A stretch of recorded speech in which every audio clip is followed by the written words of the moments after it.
O triste caso da menina de 10 anos que foi enterrada viva pela própria mãe após denunciar abusos do padrasto.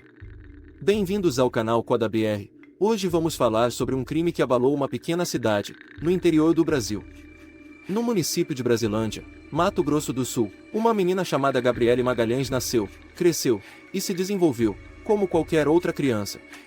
Exceto pelo fato de sua morte prematura. Aos curtos 10 anos de vida, quando seria estrangulada e enterrada viva pela própria progenitora.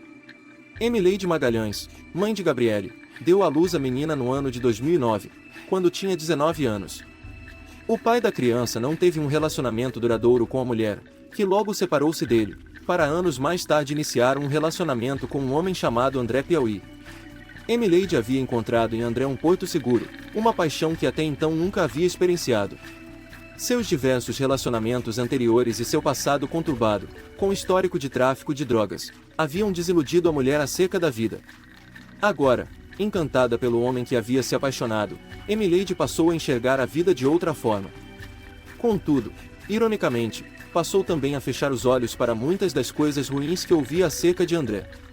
Por mais que elas viessem de sua própria filha. André Piauí já possuía histórico de estupro de vulnerável, o qual Emileide diria posteriormente desconhecer. O homem encontrou em Gabriele uma vítima vulnerável, para saciar seus mais repulsivos desejos, sabendo que jamais seria suspeito a sua amada. O padrasto da pequena Gabriele passou a tocá-la. Lê abusava da garota com frequência, e a mesma evitava comentar com sua mãe acerca do que sofria nas mãos do homem. No dia em que ela resolveu denunciar à mulher os abusos, se arrependeu profundamente. Emileide ouviu o que Gabriele disse, mas preferiu ignorar os fatos, já que para ela não fazia sentido a ideia de seu amado ser um abusador. Aliás, muito mais palpável era a ideia de sua filha estar interessada em André e com ciúmes do relacionamento. Gabriele foi agredida diversas vezes por sua mãe, que custava acreditar no que sua filha relatava. A garota aparecia na escola com hematomas, e evitava comentar acerca do assunto com as pessoas, exceto com algumas amigas, as quais confiava e relatava tudo o que vivenciava. A pequena contou a algumas colegas de sua escola dos abusos que sofria, de como sua mãe não dava ouvidos ao que ela tinha a dizer e de como seu padrasto era uma pessoa perversa. As amigas de Gabriele recomendaram que ela contasse tudo aos professores, mas a ideia foi ignorada. Quando soube que Gabriele havia comentado sobre o caso na escola, Emileide ficou furiosa e ameaçou matar a garota caso continuasse falando. No dia seguinte a essa ameaça, ela concretizou o que prometera fazer. Na manhã do dia 21 de março de 2020, Emileide pôs Gabriele e o irmão mais velho em seu carro, levando-os para um passeio.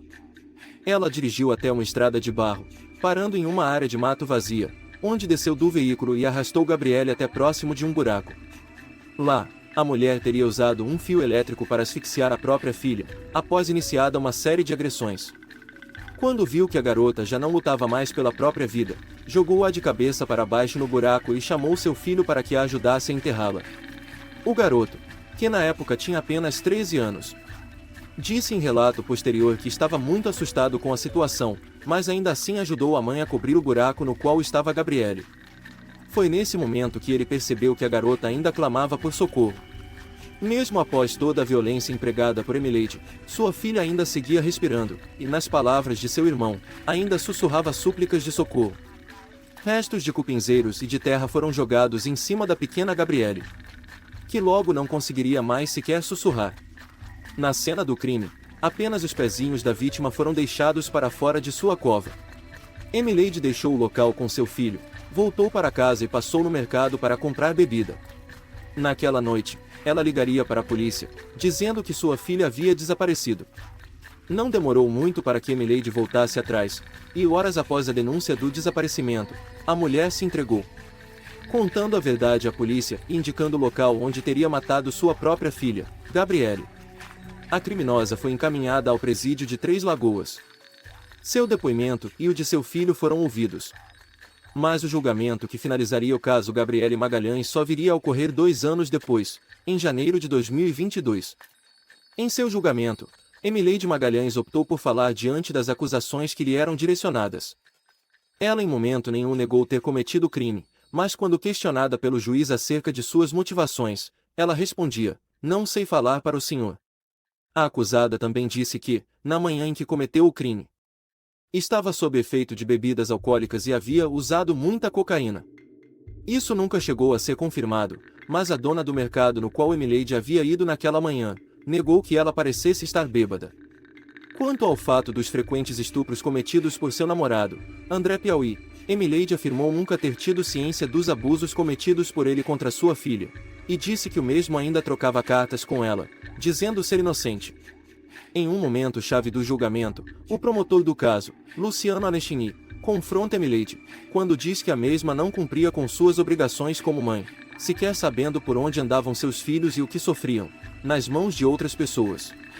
Luciano leu parte dos laudos de necrópsia do corpo de Gabriele, que confirmavam os abusos sofridos por ela, ao dizer que a garota de apenas 10 anos de idade possuía aberturas na vagina e no ânus análogas às de uma profissional do sexo. Na leitura do promotor, é destacado o depoimento de um dos médicos legistas, encarregado por determinar a causa da morte de Gabriele. Nele, o mesmo dizia: "Em toda a minha carreira, nunca vi cena tão horrível." Todas as tentativas de defesa de Emileide foram em vão, pois além dela admitir ter cometido o crime, tentava fugir das acusações de que supostamente teria cavado o buraco no qual enterrou Gabriele. Acusações essas, que na verdade nunca foram feitas contra ela. Durante o julgamento de Emileide, André Piauí já estava preso, condenado a 20 anos de prisão por crimes de estupro de vulnerável. O filho de Emileide, irmão mais velho de Gabriele, estava até então cumprindo medidas socioeducativas em uma unidade educacional de internação. Ao final do julgamento, Emileide Magalhães foi condenada a 39 anos de prisão. Pelos crimes de homicídio qualificado, ocultação de cadáver, falsa comunicação de crime e corrupção de menores, por ter obrigado seu filho de 13 anos a participar no assassinato da irmã mais nova. Enquanto acusada, em nenhum momento a mulher demonstrou sentir remorso pelo que havia feito à pequena Gabriele. Exceto no momento em que chorou quando uma carta escrita pela garota foi lida para todos os presentes. A mesma é apresentada a seguir. "Mãe, eu te amo. Mãe, obrigada por você existir. Você é a pessoa mais linda, inteligente e a mãe mais legal de toda a minha vida e do mundo inteiro. Mãe, a senhora é a pessoa mais querida da minha vida. A senhora fala, fala, fala, mas eu não dou ouvidos para você. Eu vou tentar te obedecer. Eu nunca vou te esquecer. Você tem há muitos anos para viver." Emileide ainda está presa, cumprindo sua pena. Obrigado por assistirem. Até o próximo vídeo.